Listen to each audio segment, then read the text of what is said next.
कहते हैं कि प्यार अंधा होता है, पर इतना भी अंधा नहीं होता है कि उसमें अच्छे और बुरे की पहचान ना हो सके।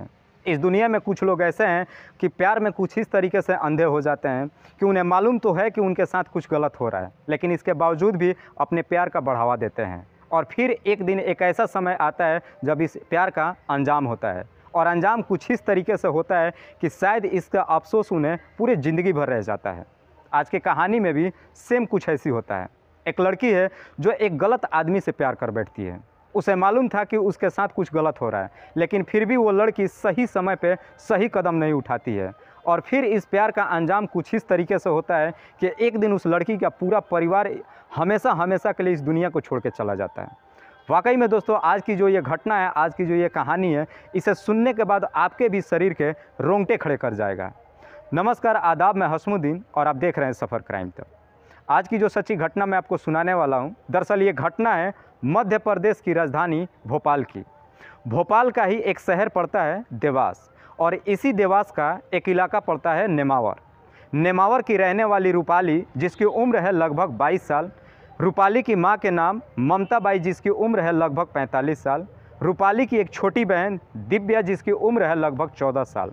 रूपाली का ये 3 सदस्य का परिवार बड़ी तंगहाली से अपना जीवन व्यतीत कर रहे थे, क्योंकि रूपाली का पिता बचपन में ही इनकी दुनिया को छोड़ के जा चुके थे। इस वजह से रूपाली का परिवार बड़ी ही मुश्किल से अपना जीवन व्यतीत कर रहा था। रूपाली की एक चचेरी बहन है नीतू। नीतू के बगल के ही गांव में बहुत साल पहले शादी कर दी गई थी। नीतू का एक बेटा है जिसका उम्र है लगभग 14 साल, जिसका नाम है पवन। और नीतू की एक बेटी है जिसका नाम है पूजा, जिसकी उम्र है लगभग 15 साल। एक दिन नीतू अपने दोनों बच्चों को अपने मायके रूपाली के घर पहुंचा जाती है। बच्चे जब यहां पहुंच जाते हैं, नीतू वापस अपने ससुराल चले जाती है। बच्चे भी अपने नानी और रूपाली मौसी के साथ बड़ी खुशहाल तरीके से हंस खेल कूद रहे थे, अपना जीवन भी व्यतीत कर रहे थे। लगभग कुछ दिन जब समय बीत जाता है तो एक दिन नीतू अपने मायके घर आती है अपने बच्चों को ले जाने के लिए। लेकिन जब नीतू घर वापस आती है अपने, तो देखती है कि उसके घर पे, रूपाली के घर पे बाहर से दरवाजे पे ताला लगा हुआ है। उसे भी बड़ा अजीब लगता है कि रूपाली उनके बच्चों को लेकर के कहाँ गई, कुछ बताई नहीं। नीतू जब रूपाली के नंबर पे फ़ोन करती है, रिंग तो जा रहा था, लेकिन रूपाली फ़ोन नहीं उठाती है। नीतू जब आस पड़ोस के लोगों से पूछताछ करती है तो गांव के लोग कहते हैं कि हमें नहीं पता कि वो लोग कहाँ गई है। लगभग ऐसे ही इंतज़ार करते करते 2 दिन का समय बीत जाता है। इस बीच में नीतू हर जगहों पे तलाश भी करती है, अपने रिश्तेदारों से भी पूछताछ करती है, लेकिन किसी को कुछ भी रूपाली के और उसके परिवार में कुछ पता ही नहीं होता है। और बीच बीच में अक्सर रूपाली सोशल मीडिया के माध्यम से कुछ पोस्ट भी डाला करती थी, और उसमें कहती थी कि मैं जहाँ भी हूँ बिल्कुल ठीक हूँ, मेरी चिंता करने की कोई ज़रूरत नहीं है। जब ये पोस्ट नीतू पढ़ती थी, उसको बड़ा अजीब सा लगता था कि हमारे बच्चे को लेकर के रूपाली कहाँ चले गई और इस तरह का पोस्ट क्यों डाल रही है। फिर आस पड़ोस के लोगों के इस सुझाव पे एक दिन नीतू पुलिस चौकी पहुंच जाती है। तारीख होता है 27 मई 2021 को, और देवास पुलिस स्टेशन पहुंच के नीतू और एक कंप्लेंट नोट दर्ज कराती है। नीतू कहती है कि साहब, मेरे 2 बच्चे हैं, उनकी अपहरण हो गई है। पुलिस जब पूछती है कि कब हुई है, कहाँ से हुई है और किसने की है, तो नीतू तुरंत ही रूपाली का नाम बता देती है और कहती है कि साहब, मेरे दोनों बच्चे अपने ननिहाल गए थे अपने मौसी के पास, लेकिन जब मैं अपने बच्चों को वापस लेने गई तो रूपाली घर पे नहीं है, उसके घर पे ताला लगा हुआ है और कोई भी सदस्य घर पे नहीं है। रूपाली के नंबर पे जब मैं फ़ोन कर रही तो वो फ़ोन भी नहीं उठा रही है, और बीच बीच में पोस्ट भी कर रही है कि मैं जहाँ भी हूँ ठीक हूँ, सोशल मीडिया के माध्यम से। पुलिस को भी ये बड़ा अजीब सा लगता है, लेकिन फिर भी पुलिस इस केस को सीरियस तरीके से नहीं लेती और नीतू से कहती है कि ठीक है, तुम जाओ, बच्चे जब मिल जाएंगे, रूपाली की हम तलाशी कर रहे हैं, बच्चे जब मिल जाएंगे हम तुम्हें बता देंगे। नीतू घर आ जाती है। 1 दिन 2 दिन समय बीतता है, लेकिन कोई जब खबर नहीं मिलता है तो नीतू अपने मायके से ही एक संतोष नाम के व्यक्ति को लेकर के पुलिस थाने पहुंचती है। अब संतोष पुलिस के ऊपर दबाव देना शुरू करता है और कहता है कि इनके बच्चों को कहीं से भी ढूंढ करके लाइए, और साथ ही साथ रूपाली और उसके परिवार को भी ढूंढ करके लाइए, न जाने कहाँ हैं और कहाँ से ये लोग पोस्ट डाल रहे हैं। लेकिन पुलिस वाले संतोष की भी बात नहीं सुनते हैं। फिर संतोष अपने ही गांव के एक सुरेंद्र नाम के व्यक्ति को पुलिस थाने लेकर के जाता है। सुरेंद्र उसके गांव का लोकल नेता था। सुरेंद्र भी जाकर के पुलिस वालों के ऊपर काफ़ी दबाव देना शुरू करता है। तो पुलिस को लगता है कि सुरेंद्र अपने गांव का लोकल नेता है, अपना वोट बैंकिंग बनाने के लिए शायद इनकी मदद कर रहा है, पुलिस वालों के ऊपर दबाव दे रहा है। लेकिन सुरेंद्र पुलिस वालों के ऊपर कुछ ज़्यादा ही दबाव देने लगा। जब सुरेंद्र पुलिस वालों के ऊपर कुछ ज़्यादा ही दबाव देने लगा तो पुलिस वालों को बड़ा अजीब सा लगा कि एक वोट बैंक के चक्कर में सुरेंद्र पुलिस वालों के ऊपर इतना कैसे दबाव दे सकता है। तब जाकर के पुलिस वालों ने सुरेंद्र के गांव में जाकर के और सुरेंद्र के बारे में पूछताछ करना शुरू कर दिया। जब पुलिस सुरेंद्र के गांव में जाकर के सुरेंद्र के बारे में पूछताछ करना शुरू करती है तो एक बड़ा ही चौंकाने वाला खुलासा होता है। गांव के तमाम लोग कहते हैं कि साहब रूपाली का और सुरेंद्र का लव अफेयर चल रहा था। तब जाकर के पुलिस इस मामले को काफ़ी सीरियस तरीके से लेती है और इस केस की छानबीन करना शुरू करती है। पुलिस जब रूपाली का मोबाइल का नंबर का CDR जब निकालती है कि इससे पता चले कि रूपाली की आखिरी बार बात किससे हुई थी, तो उस CDR से साफ पता चलता है कि रूपाली की आखिरी बार बात सुरेंद्र से ही हुई थी। फिर क्या था, पुलिस तुरंत ही सुरेंद्र के नंबर का भी CDR निकालती है और इन दोनों के मोबाइल का लोकेशन भी ट्रेस करती है। लेकिन जब इन दोनों के मोबाइल का लोकेशन ट्रेस करती है तो पता चलता है कि 13 मई 2021 को आखिरी बार जो रूपाली का लोकेशन दिखा रहा था, जिस जगह का लोकेशन दिखा रहा था, उसी जगह का आखिरी लोकेशन सुरेंद्र का भी दिखा रहा था। पुलिस को भी समझ में आ गया था कि रूपाली की आखिरी मुलाकात सुरेंद्र से ही हुई थी। फिर क्या था, पुलिस ने तुरंत ही सुरेंद्र को अपने कस्टडी में लिया और फिर उससे पूछताछ शुरू कर दिया। तो सुरेंद्र कहता है कि साहब मैं खुद आप लोगों के ऊपर दबाव दे रहा हूँ कि रूपाली न जाने कहाँ चली गई, मैं भी उसकी तलाशी कर रहा हूँ। मैं खुद आप लोगों से कह रहा हूँ कि रूपाली को और उसके पूरे परिवार को ढूंढ करके ला दीजिए।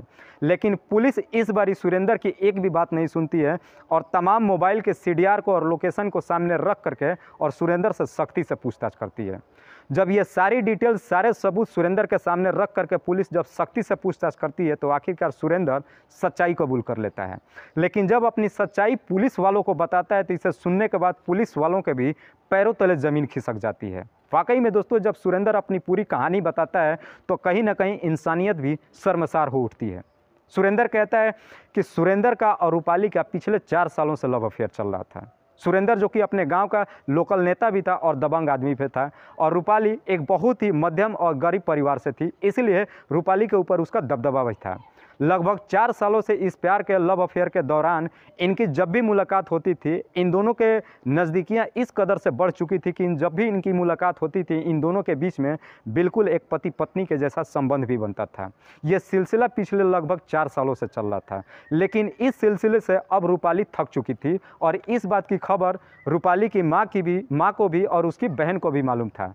इसलिए अब रूपाली सुरेंद्र के ऊपर शादी करने का दबाव देना शुरू कर दी। लेकिन सुरेंद्र रूपाली से कभी शादी करना ही नहीं चाहता था।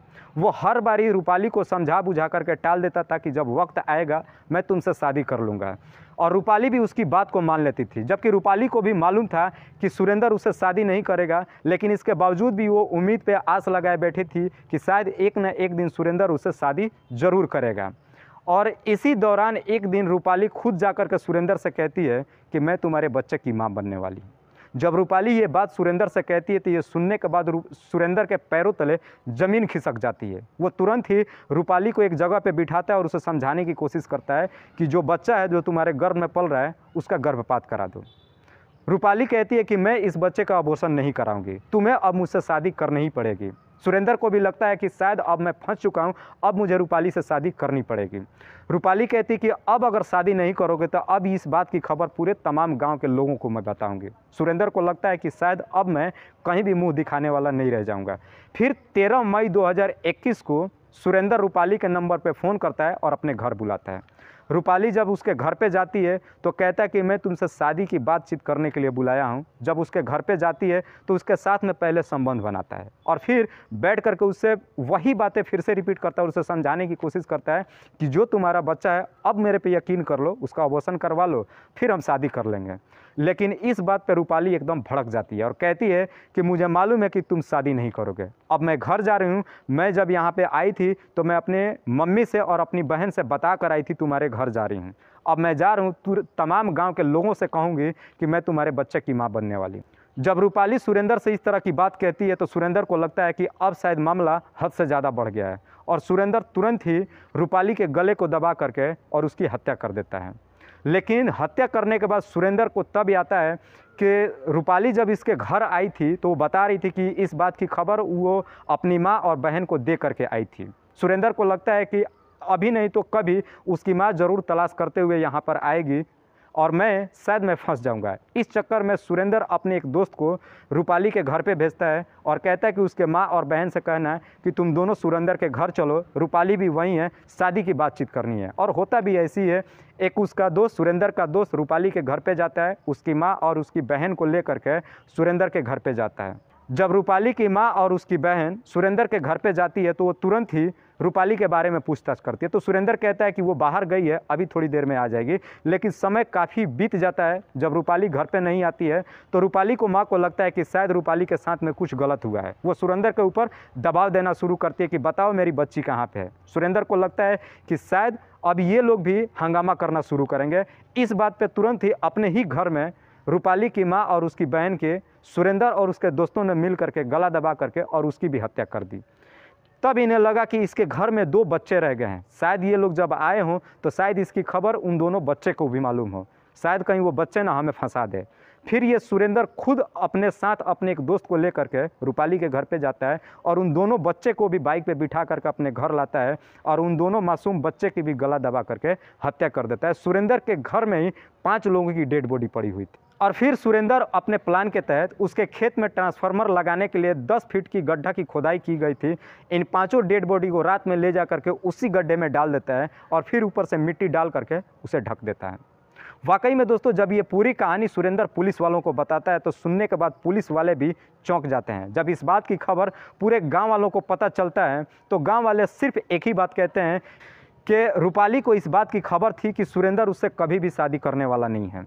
काश अगर रूपाली ने सही समय पर सही कदम उठाया होता तो आज उसका पूरा परिवार जिंदा होता।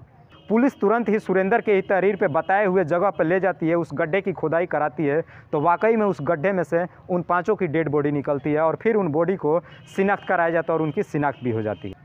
पुलिस तुरंत ही सुरेंद्र को और उसके दोस्त को अपने कस्टडी में लेती है और उन पर गंभीर धाराओं में मुकदमा दर्ज करके और जेल भेज देती है। दोस्तों, इस कहानी को सुनाने का उद्देश्य मुझे किसी को परेशान नहीं करना है, किसी को तकलीफ नहीं पहुंचाना है, बस आपको बताना है आप जहां भी रहें सुरक्षित रहें और अपनों का ख्याल रखें। तब तक के लिए जय हिंद, जय भारत।